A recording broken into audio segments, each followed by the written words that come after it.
ಎಲ್ಲರಿಗೂ ನಮಸ್ಕಾರ. Hello aspirants. K S exam ಅಂತ ಹೇಳಿ ಕೆ ಎಸ್ ಎಕ್ಸಾಮ್ ಮುಗೀತು. ಸೊ ನೆಕ್ಸ್ಟ್ ಇವಾಗಿರೋದು ನಮ್ಮ ಟಾರ್ಗೆಟ್ ಯು ಪಿ ಎಸ್ ಸಿಗೆ. ಸೊ ಯು ಪಿ ಎಸ್ ಸಿಯನ್ನು 6 ಮಂತ್ಸ್ ಓದಿ ಕ್ಲಿಯರ್ ಮಾಡಲಿಕ್ಕಾಗತ್ತಾ? ಎಸ್, ಎಕ್ಸಾಂಪಲ್ಸ್ ಇದೆ. ಆ್ಯಂಡ್ 6 ಮಂತ್ಸಲ್ಲಿ ಎಷ್ಟು ಅಂತ ನಾವು ಕವರ್ ಮಾಡಲಿಕ್ಕಾಗತ್ತೆ ಅಂತ ತುಂಬ ಜನ ಕೇಳ್ಬೋದು. ಆ್ಯಂಡ್ ನಾನು ಫಸ್ಟ್ ಅಟೆಂಪ್ಟ್ನ ಸುಮ್ಮನೆ ಚೆಕ್ ಮಾಡಲಿಕ್ಕೆ ಕೊಡ್ತೀನಿ, ಬಿಕಾಸ್ ನನಗೆ ತುಂಬಾ ಒಂದು ಅಟೆಂಪ್ಟ್ಸ್ಗಳಿದ್ದಾವೆ. ನಾನು ಜಸ್ಟ್ ಇದನ್ನು ಚೆಕ್ ಮಾಡಲಿಕ್ಕೆ ಕೊಡ್ತೀನಿ. ಒಂದು 6 ಮಂತ್ಸಲ್ಲಿ ಒಂದಷ್ಟು ಸಿಲೆಬಸ್ನ ಕಂಪ್ಲೀಟ್ ಮಾಡಲಿಕ್ಕಾಗುತ್ತೆ ಎಲ್ಲ ಸಬ್ಜೆಕ್ಟಿಂದ ಅನ್ನೋದಾದರೆ ಈ ಒಂದು ಟೈಮ್ ಟೇಬಲ್ ನಿಮಗೆ 100% ಉಪಯೋಗ ಆಗುತ್ತೆ. ಈ ಟೈಮ್ ಟೇಬಲ್ ಬಂದುಬಿಟ್ಟು 143 ಡೇಸ್ ಇನ್ನೇನು ರಿಮೈನಿಂಗ್ ಇದೆ.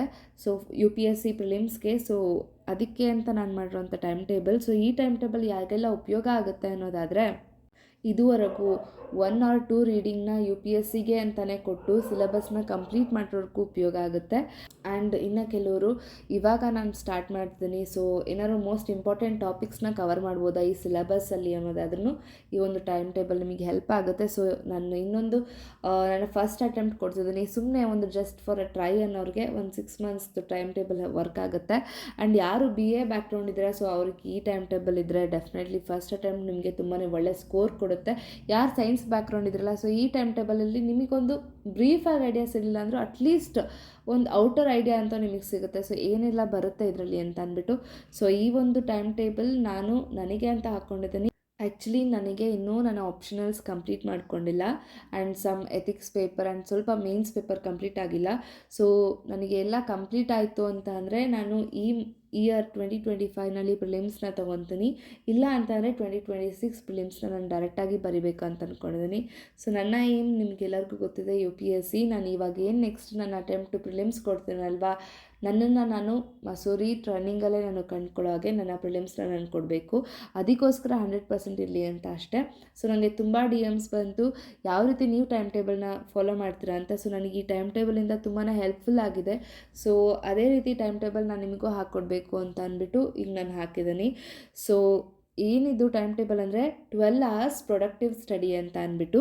So 143 days U P S C prelims ಇನ್ನೇನು ಬಂದುಬಿಡುತ್ತೆ. ಸೊ ನಾನು ಇನ್ನು ಉಳಿದಿರೋಂಥ ದಿನಗಳಲ್ಲಿ ಸೊ ಫಸ್ಟ್ 2 ರೀಡಿಂಗ್ಸ್ನ ಕೊಟ್ಟಿರೋರ್ಗೂ ಹೆಲ್ಪ್ ಆಗಲಿ ಅನ್ನೋನಿಗೆ, ಆ್ಯಂಡ್ ಇವಾಗ ಸುಮ್ಮನೆ ಓದ್ಬಿಟ್ಟು ನಾನು ಜಸ್ಟ್ ಒಂದು ಟ್ರಯಲ್ನ ಕೊಡ್ತೀನಿ ಅನ್ನೋರಿಗೆ, ಹಾಗೆಯೇ ಜಸ್ಟ್ ಸಿಲೆಬಸ್ನ ಕವರ್ ಮಾಡ್ದಲೆ ಜಸ್ಟ್ ಯಾವ ರೀತಿ 6 ಮಂತ್ಸಲ್ಲಿ ನಾವು ಓದಿರೋದನ್ನ ರಿವಿಷನ್ ಮಾಡಿಕೊಂಡು ಇನ್ನೊಂದು ಅಟೆಂಪ್ಟ್ನ ಕೊಡೋಣ ಅಂತಿರ್ತಲ್ಲ, ಸೊ ಅವ್ರಿಗೆ ಹೆಲ್ಪ್ ಆಗೋಂಗೆ ನಾನು ಮಾಡಿದ್ದೀನಿ.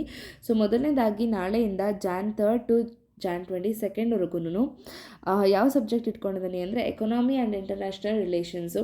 So economy morning section and international relations afternoon section ಇರುತ್ತೆ. So next Jan 25 to February 14thವರೆಗೂ science and tech and current affairs. So ನಾನು ಈ ಸಬ್ಜೆಕ್ಟ್ನ ಯಾಕೆ ಫಸ್ಟೇ ಹಾಕ್ತೆ ಅಂತಂದರೆ, ಈ 2 ಸಬ್ಜೆಕ್ಟ್ಸ್ನ ತುಂಬ ಜನ ನೆಗ್ಲೆಕ್ಟ್ ಮಾಡ್ತಾರೆ ಸ್ವಲ್ಪ ಕಷ್ಟ ಅಂದ್ಬಿಟ್ಟು. ಸೊ ಸ್ಟಾರ್ಟಿಂಗಲ್ಲೇ ನಾವು ಇದನ್ನು ಓದ್ಕೊಂಡೋಯ್ತು ಅಂತಂದರೆ ನಿಮಗೊಂದು ಅಟ್ಲೀಸ್ಟ್ ಐಡಿಯಾ ಬರುತ್ತೆ. ಸೊ ಏನೋ ಇದೆ ಅಂತ ಅಂದ್ಬಿಟ್ಟು ಯಾರು ಇದುವರೆಗೂ ಓದಿರಲ್ಲ ಅವರಿಗೆ. ಸೊ ನೆಕ್ಸ್ಟ್ ನೀವು ಹೋಗ್ತಾ ಬೇರೆ ಸಬ್ಜೆಕ್ಟ್ಸ್ಗಳನ್ನೂ ನೀವು ಓದ್ಕೋಬೋದು. ನೆಕ್ಸ್ಟು Feb 16th March 7thವರೆಗೂ ಜಿಯೋಗ್ರಫಿ ಆ್ಯಂಡ್ ಅದ್ರ ಜೊತೆಗೆ ಮ್ಯಾಪಿಂಗ್ ಕೂಡ ಇರುತ್ತೆ.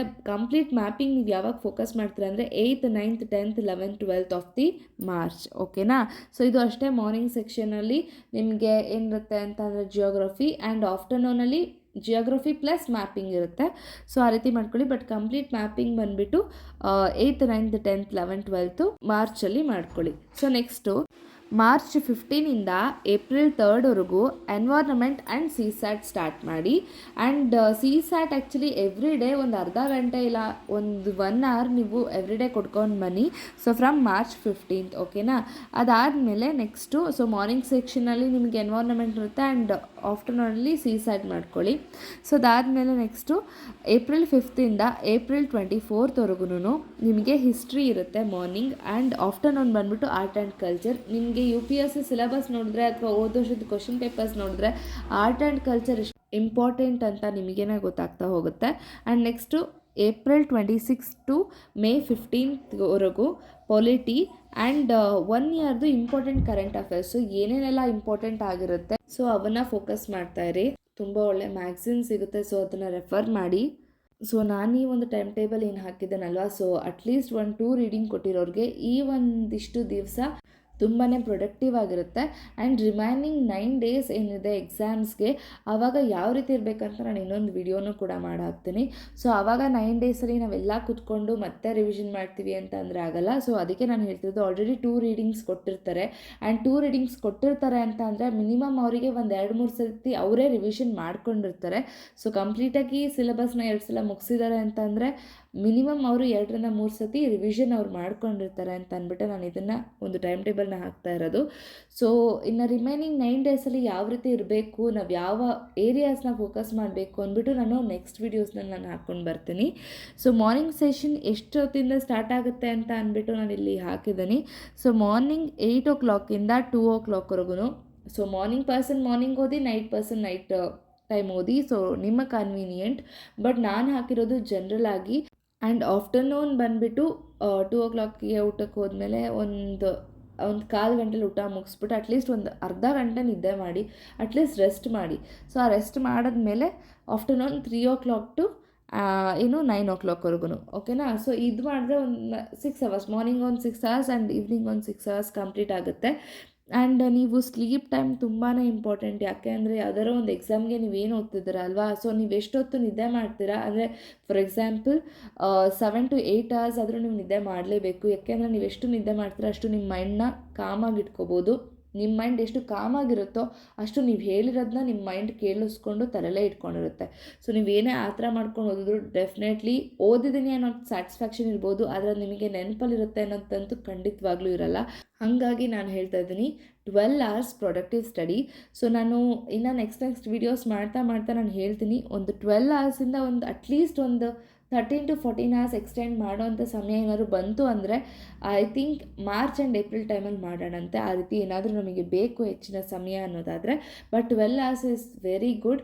ಸೊ ಇವಾಗಿಂದನೇ ಅಟ್ಲೀಸ್ಟ್ ನಿಮಗೆ ಸ್ಟಾರ್ಟಿಂಗ್ ಈಗ ಕೊಡ್ಲಿಕ್ಕೆ ಆಗ್ತಿಲ್ಲ ಅಂದರೆ ಅಟ್ಲೀಸ್ಟ್ 10 hours ಸ್ಟಡಿ ಮಾಡಿ ಒಂದನಕ್ಕೆ. ಸೊ ನೆಕ್ಸ್ಟು ಒಂದು ಅರ್ಧ ಗಂಟೆ ಜಾಸ್ತಿ ಮಾಡಿ. ಸೊ ಆ ರೀತಿ ಮಾಡಿದಾಗ ನಿಮಗೆ 12 hours ಆರಾಮಾಗಿ ಸ್ಟಡಿ ಮಾಡ್ಬೋದು.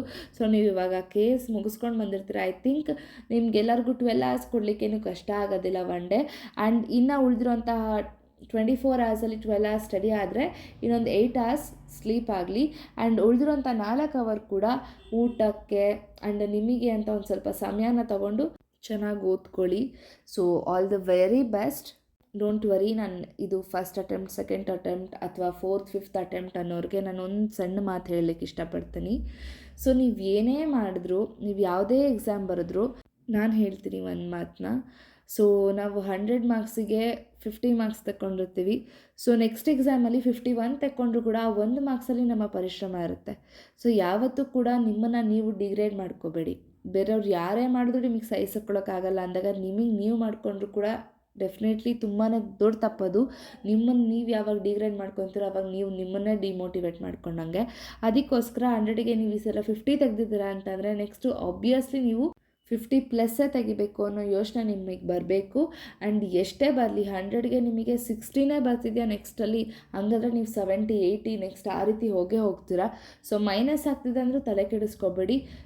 ಏನೋ ಮಿಸ್ಟೇಕ್ ಮಾಡ್ತಿದ್ರೆ ಆ ಮಿಸ್ಟೇಕ್ನ ನೀವು ಸರಿ ಮಾಡ್ಕೊತು ಅಂತ ಅಂದರೆ ಡೆಫಿನೆಟ್ಲಿ ಸಕ್ಸಸ್ ನಿಮ್ಮದೇ ಆಗಿರುತ್ತೆ. So don't worry. ಈ ಒಂದು ಟೈಮ್ ಟೇಬಲ್ ತುಂಬ ಜನ ಕೇಳ್ತಾ ಇದ್ರಿ, ಅದಕ್ಕೋಸ್ಕರ ನಾನು ಅಪ್ಲೋಡ್ ಮಾಡಿದ್ದೀನಿ. ನಾಳೆಯಿಂದ ಕೂತ್ಕೊಂಡು ನೀಟಾಗಿ UPSCಗೆ ಅಂತ ಓದೋಣ. ಸೊ ಮೇನ್ಸ್ ಪೇಪರ್ ಯಾರ್ದೆಲ್ಲ ಕಂಪ್ಲೀಟ್ ಆಗಿಲ್ಲ, ಸೊ ಯಾರೆಲ್ಲ ನಾನು ನೀಟಾಗಿ ಓದ್ಬಿಟ್ಟೆ ಬರ್ತೀನಿ ಅಂತೀರ, ಸೊ ಪ್ಲೀಸ್ ಇನ್ನೊಂದು ಇಯರ್ ತೊಗೊಳ್ಳಿ. ನಾನು ಯಾಕೆ ರೀತಿ ಹೇಳ್ತಿದ್ದೀನಿ ಅಂದರೆ ಸುಮ್ಮನೆ ಅಟೆಂಪ್ಟ್ಸ್ನ ವೇಸ್ಟ್ ಮಾಡ್ಕೋಬೇಡಿ. ನಿಮಗೆ ನೀವು ಓದ್ತಿರೋದು 100% ಇದೆ ಅಂದಾಗ ಮಾತ್ರ ಅಟೆಂಪ್ಟ್ ಕೊಡಿ.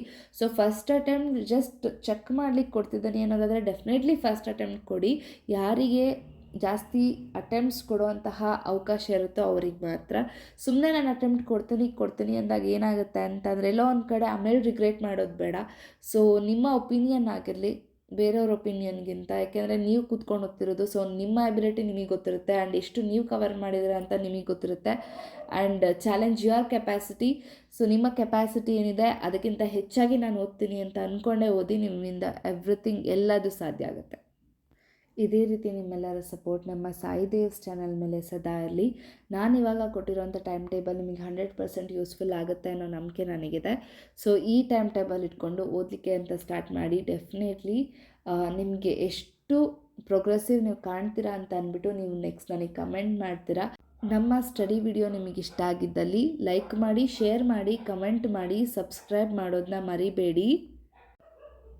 Thank you.